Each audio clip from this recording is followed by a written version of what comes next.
पांचवें भेद यानी स्वर संधि का जो पांचवा भेद है उसको पढ़ेंगे। उसके बाद व्यंजन संधि और विसर्ग संधि। आज इस संधि लेसन को हमें कंप्लीट करना है। तो सबसे पहले अयादी संधि के कुछ नियम सीख लेते हैं। क्या नियम कहता है अयादी संधि का?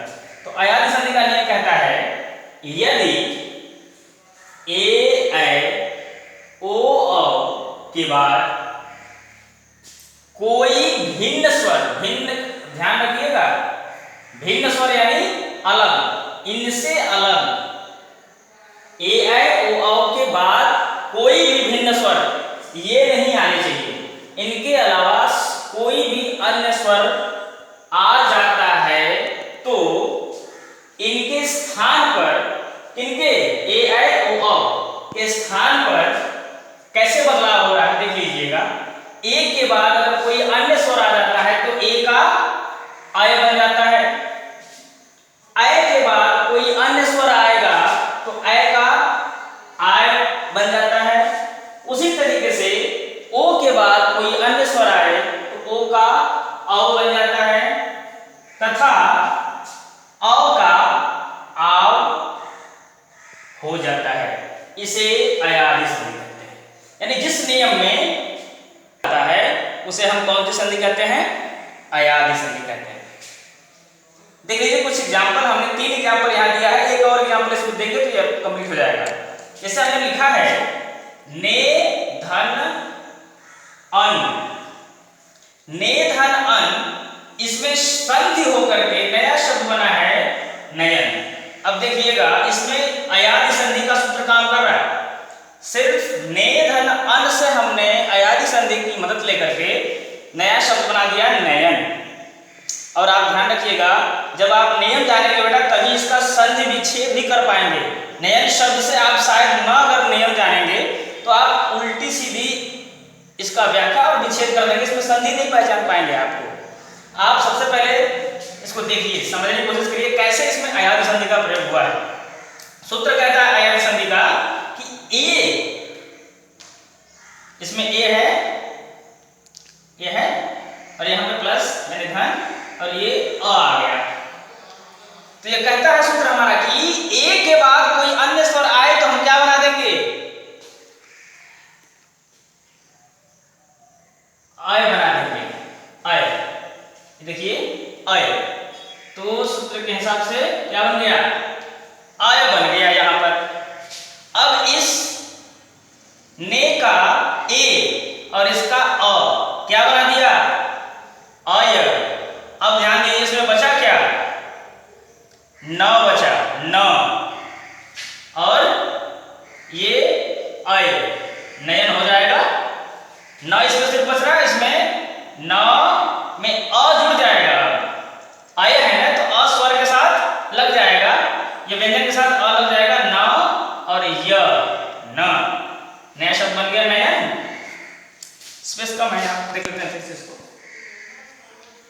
ने धन अन, देखिए यहाँ पर ए धन अ सूत्र क्या है हमारा, यहाँ पर हमने लिखा भी है आय बन गया। अब देखिए इसमें बचा क्या? न बचा, हलंत लगा दिया हमने क्योंकि इसकी मात्रा हमने निकाल ली। और इसका ये ए और ये अ दोनों मिलकर क्या बना दिया? आय बना। हाँ जी बेटा लिसन, फिर से इसको देख लेते हैं। हमने सिर्फ कुछ नहीं करना बेटा, हम इस सूत्र को ही फॉलो कर रहे हैं। सूत्र के आधार पर ही यह नया शब्द बन जा रहा है। देखिए कैसे, ने धन अन से हम बनाएंगे नयन। नयन तक बनने का प्रोसेस कैसे बन रहा है देख लीजिए इसको। सूत्र कह रहा है कि ए के बाद अगर कोई अन्य स्वर आ जाए तो हम आय बना देते हैं। यह नियम कह रहा है, फिर इसमें कोई बदलाव नहीं हो, आय बनाएगा तो बनाएगा। तो देख लीजिए इसमें ए है, स्वतः ए है और यहाँ पर अ, ये अन्य स्वर आ गया, इसलिए कह रहा है कि इसका ए और इसका अ दोनों मिलकर के क्या बना दिए? आय बना दे रहे हैं। ठीक है, अब देखिए इसमें बचा क्या? इसकी जब ए को हमने निकाल लिया नाम में से ए, तो बचा का न बचा। न के नीचे क्या लगा देंगे? हलन। और यहाँ पर और इसका खत्म हो गया तो इसको भी न कर लेते हैं। न बचा इसका सिर्फ। अब देखिए इसका हलंत न और ये अय, इन दोनों के योग से क्या बना है? अय, तो यहाँ पर आ गया और इसमें से बचा क्या? न। अब देखिए इनको जोड़ेंगे तो कैसे बनेगा, न हलंत में है, इसको अय जोड़ेंगे तो क्या बन जाएगा, नय हो जाएगा, क्योंकि अ इसके साथ जैसे लगेगा ये पूरा स्वर हो जाएगा, सॉरी पूरा व्यंजन हो जाएगा, न य न, मूल शब्द बना नयन। इस आधार पर यह अयादि संधि इसमें है। दूसरा एग्जाम्पल देखते हैं,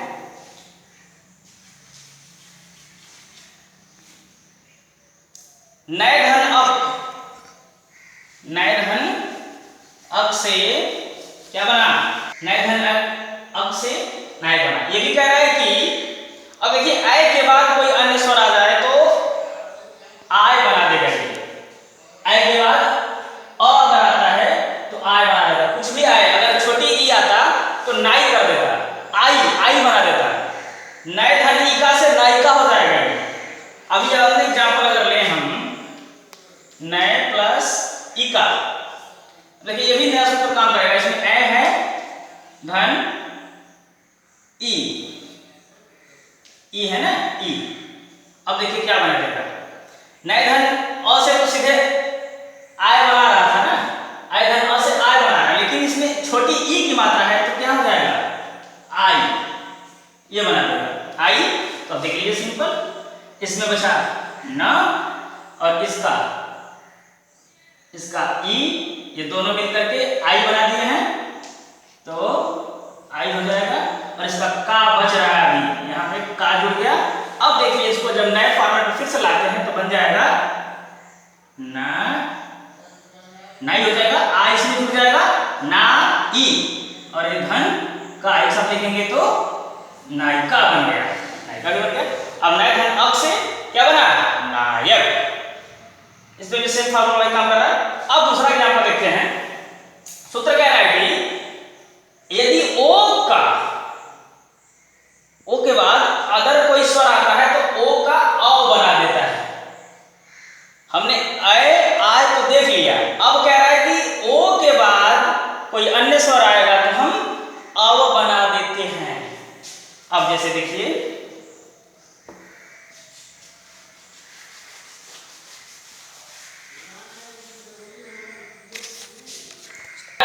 कि ओ के बाद कोई अन्य स्वर आए तो क्या बना देगा, अव बना देता है। अब देखिए इसमें यहाँ पे ओ, ये अन्य स्वर आ गया, वो अलग है और ये अलग है, यहाँ क्या बना दिया,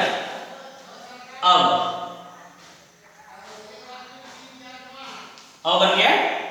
सूत्र कह रहा है हमारा, हम नहीं करें, आप देखिए सूत्र कह रहा है कि ओ का अ हो जाता है, अन्य स्वर आने पर अव बन जाएगा, ओ का अ बन गया।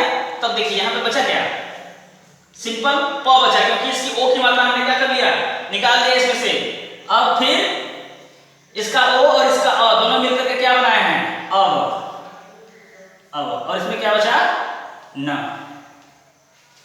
अब देखिए प में अ जैसे जोड़ेंगे तो पूरा प हो जाएगा, हलंत हट जाएगा, क्योंकि अ इसके साथ लग जाएगा। किसी भी व्यंजन वर्ण में बेटा अ लगा रहता है, जैसे क लिख रहे हैं तो इसमें अ लगा है, अगर इसको अ रहित करना हो तो अ इस तरह लिखेंगे, अन्यथा फिर इस तरह कर देंगे, ये इसमें से अ निकल जाएगा, हलंत लगा देंगे निकल जाएगा। इसके साथ जोड़ना हो तो इस हलंत को तुरंत क्या करेंगे, हम हटा देंगे, प हो जाएगा, और इसका क्या बचा, व, और इसमें से न, क्या हुआ, पवन, पोधन अन से पवन। अगर इसमें ए आय ओ अ, ए का आय बनाता है, आय का आव बनाता है आय, और ओ का अव का आव, यही चार। और चौथा समझते हैं, पौधन अक से सूत्र हमारा क्या है कि औ और अ, यानी औ के बाद कोई अन्य स्वर जब आ जाए तो हम क्या बना देंगे, आव बनाएंगे। अब देखिए जैसे देखिए इसमें अव है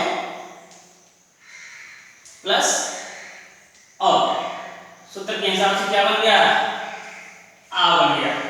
अब यहां पे बचा क्या,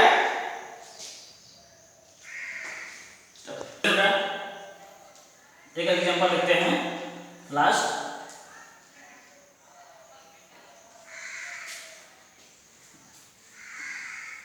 इसमें अ है और उसके बाद यहां देखिए अन्य स्वर आ गया, तो ये नियम कह रहा है कि अ धन अ से हम क्या बना लेंगे, आव बना देंगे, आव।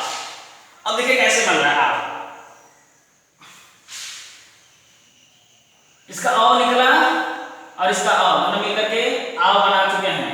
अब इसमें देखिए बचा क्या, सिंपल प, और यहाँ पर क बच रहा है। इसका अ तो निकल करके औ के साथ मिलकर के आ बना चुका है। अब बचा क्या यहाँ पे क। इन दोनों के योग से जब आ बना है तो यहाँ पर आ लिख देते हैं और प्लस इसमें क्या बचा क। अब इनको जब ऐड करेंगे तो क्या बनकर आएगा, देखिए इसमें प में आ की मात्रा जोड़ देंगे तो पा हो जाएगा, और इसका व और ये क क्या बना, पावक। इस पावक में अयाज संधि का सूत्र काम कर, हम यह कह सकते हैं कि हमारी अयाज संधि कंप्लीट। अब हम चर्चा करेंगे व्यंजन संधि की। अब हम बात करेंगे व्यंजन संधि की, जिसका मतलब संधि के जो तीन भेद हो रहे थे, पहला स्वर संधि, दूसरा व्यंजन संधि और तीसरा विसर्ग संधि। तो व्यंजन संधि के नियम को कुछ समझ लेते हैं। इसके पीछे हमने स्वर संधि को पढ़ा। स्वर संधि के 5 भेद होते हैं, इसलिए थोड़ा बड़ा हो जाता है। इसको देखते हैं क्या इसका नियम कहता है, इसकी परिभाषा क्या कहती है। व्यंजन संधि की परिभाषा कहती है किसी व्यंजन का व्यंजन या स्वर से मेल होने पर जो परिवर्तन यानी बदलाव होता है उसे व्यंजन संधि कहते हैं। ध्यान रखिएगा, व्यंजन संधि और स्वर संधि में अंतर है। स्वर संधि कहता है कि स्वर संधि किसी भी स्वर का स्वर के आने से जो बदलाव होता है उसे ही हम स्वर संधि कहते हैं, इसीलिए उसको स्वर संधि कहते हैं। उसमें व्यंजन कहीं नहीं आता, स्वर के बाद स्वर ही आएंगे तो उसके बाद जो भी बदलाव होगा वह स्वर में ही बदलाव होता है, इसलिए वह स्वर संधि कहलाता है। और यहाँ पर व्यंजन संधि है, इसमें नियम थोड़े बदल जाते हैं। इसमें कह रहा है कि इसमें व्यंजन के बाद स्वर आए तब भी और व्यंजन आए तब भी जो बदलाव होता है उसे हम व्यंजन संधि कहते हैं। अब जैसे देख लीजिए यहाँ पर जगत धन ईश, यहाँ पे व्यंजन है लेकिन कंडीशन हर समय रहती है बेटा, व्यंजन पहले ही आएगा। जगत धन ईश, यहाँ पर स्वर भी आ गया है तो नया शब्द बनेगा जगदीश। इसका तो संबंधी नियम काम करता है। सम धन सार से नया शब्द बना संधि होकर के संसार। दिक प्लस अंबर से नया शब्द बना दिगंबर। उत धन चारण से नया शब्द बना उच्चारण। अब इसमें ध्यान रखिएगा, दो ऐसे एग्जाम्पल हैं जो व्यंजन के बाद स्वर आए हुए हैं और बाकी दो ऐसे हैं जो व्यंजन के बाद व्यंजन ही आए हुए हैं। यहाँ पे देखिए व्यंजन तो है, इसके बाद ई आया हुआ है, तो ये तो व्यंजन के बाद व्यंजन स्वर आ गया। और यहाँ पर देखिए सम प्लस सार, यहाँ व्यंजन है, यहाँ पर भी व्यंजन है, इसलिए व्यंजन संधि में व्यंजन के बाद स्वर आए तब भी या व्यंजन आए तब भी जो बदलाव होता है उसे हम व्यंजन संधि कहते हैं। इसके अपने कई नियम होते हैं, 12-14 नियम होते हैं व्यंजन संधि के। तो अभी आप ऊपर की कक्षाओं में इसको खूब अच्छे से पढ़ेंगे। अभी आप सिंपल इतना समझ लीजिए व्यंजन संधि की परिभाषा, और व्यंजन संधि से तो संधि 2-4-10 एग्जाम्पल आप सीख लें। इसके नियम की अगर चर्चा करेंगे तो यह बदलाव होकर के बन रहा है। जैसे दिक प्लस अंबर, दिगंबर, क का ग तीसरे वर्ण में परिवर्तित कर दे रहे हैं। उत प्लस चारण से उच्चारण बना रहा है, त के बाद डबल च यानी एक च और जुड़ जा रहा है इसमें, तब ये बन रहा है उच्चारण। इस आधार पर सिंपली हम व्यंजन संधि की परिभाषा और कुछ एग्जाम्पल अभी सीखेंगे। व्यंजन संधि को डीपली एक्सप्लेन करने के लिए आप जब ऊपर कक्षाओं में आएंगे, 7-8 में जाएंगे, खास तौर से 8 में, वहां पर व्यंजन संधि काफी विस्तृत मिलेगी आपको। ओके, अब हम बात करेंगे किस संधि की, विसर्ग संधि की। अभी बस व्यंजन संधि में आपको इतना ध्यान रखना है, संधि के तीसरे भेद की चर्चा करेंगे हम, विसर्ग संधि की। विसर्ग संधि की परिभाषा कहती है बेटा, विसर्ग के बाद स्वर या व्यंजन आने पर, किसके बाद, विसर्ग के बाद, उसके मेल से जो बदलाव यानी परिवर्तन या विकार होता है उसे विसर्ग संधि कहते हैं। कंडीशन इसमें अलग रह रहा है। अभी व्यंजन संधि की परिभाषा हम जब सीख रहे थे तो वहां पे कह रहा था व्यंजन के बाद कोई भी व्यंजन या कोई स्वर आए, उनके मेल से जो परिवर्तन होता है उसे व्यंजन संधि कहते हैं। इसके ऊपर जब हम पढ़ रहे थे स्वर संधि की, तो वहां बात हो रही थी स्वर के बाद कोई अन्य स्वर, यानी दो स्वरों के मेल से जो विकार उत्पन्न होता है उसे स्वर संधि कहते थे। लेकिन यहां पर आप देख लीजिए विसर्ग के बाद कंडीशन है स्वर या व्यंजन कोई भी आए, इनके मेल से यानी इनके योग से जोड़ से जो भी परिवर्तन या बदलाव होता है उसे हम विसर्ग संधि कहते हैं।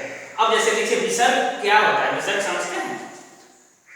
विसर्ग अंग ये जो होता है और ये अ, ये अंग को बेटा हम कहते हैं अनुस्वार और इस अ को कहते हैं विसर्ग। इसका सिंबल तो आप पहचाने होंगे, जब भी स्वर आप पढ़े होंगे।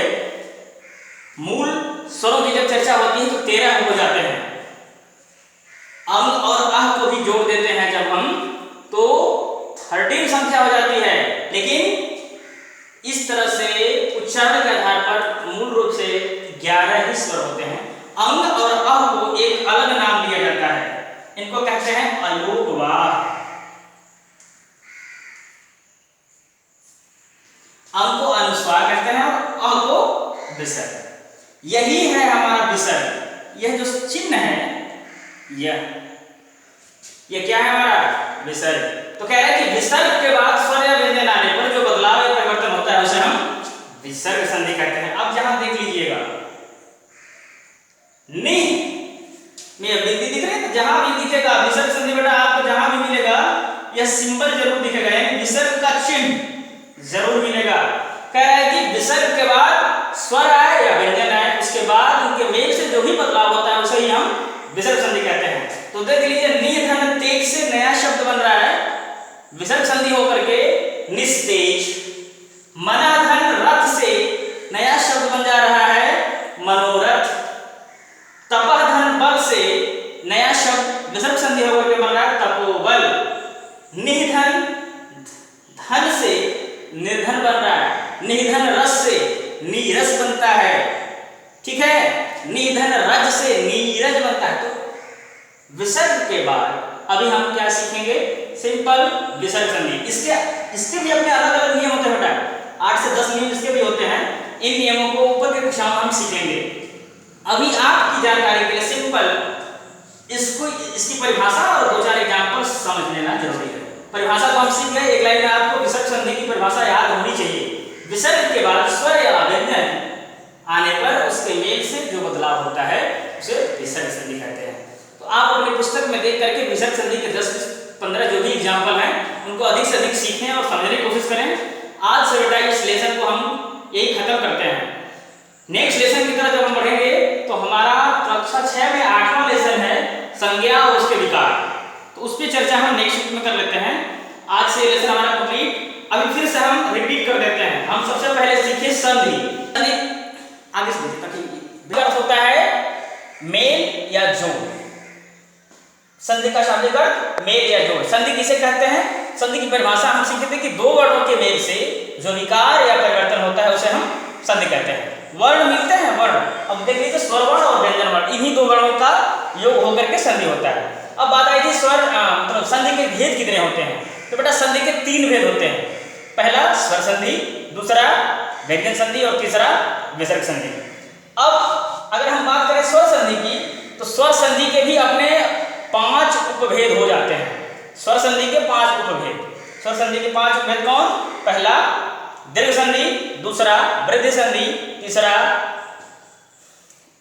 गुण संधि, चौथा यण संधि और 5वां अयादि संधि। ये इसके अपने 5 भेद होते हैं। 5वां यही है। अभी इसके पीछे कक्षाओं में अभी कुछ देर पिछले समय में हमने आपको अयादि संधि पर ही व्याख्या की थी, स्वर संधि के भेद अयादि संधि की। उसके बाद हम व्यंजन और विसर्ग पे आए। और दूसरा जो संधि का जो भेद होता है दूसरा, उसे कहते हैं व्यंजन संधि। व्यंजन संधि की परिभाषा आप सीखे ही। और तीसरा जो भेद होता है संधि का, खासतौर से विसर्ग संधि। इस तरीके से ये लेसन हमारा हुआ कंप्लीट। ओके।